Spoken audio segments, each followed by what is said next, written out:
يقول الله سبحانه، شوف التصور حق المشهد هذا: وإذ صرفنا إليك نفرا من الجن يستمعون القرآن فلما حضروه اقتربوا، تعالوا، بدأوا يتنادون: تعالوا تعالوا تعالوا الجن. قالوا أنصتوا، أنصت أنصت، اسمع اسمع.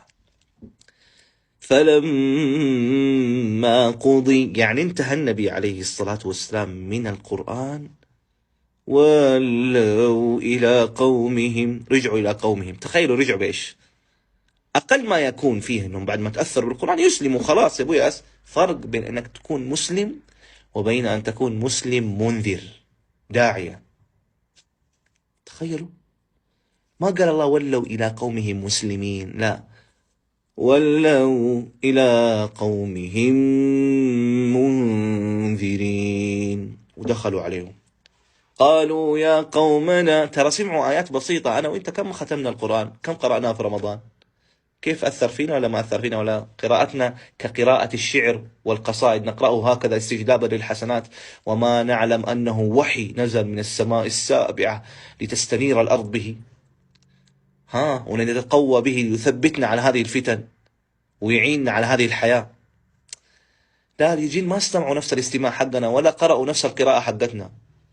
قالوا يا قومنا، شوفوا الكلمات: قالوا يا قومنا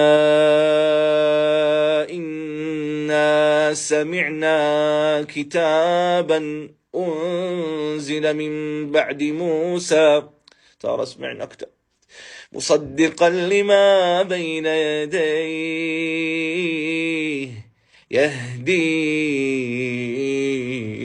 إلى الحق، يهدي إلى الحق، يهدي إلى الحق وإلى طريق مستقيم.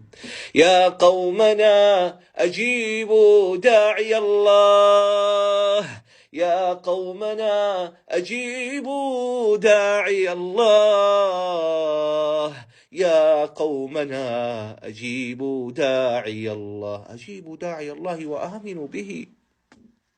جن يسلمون من أثر القرآن.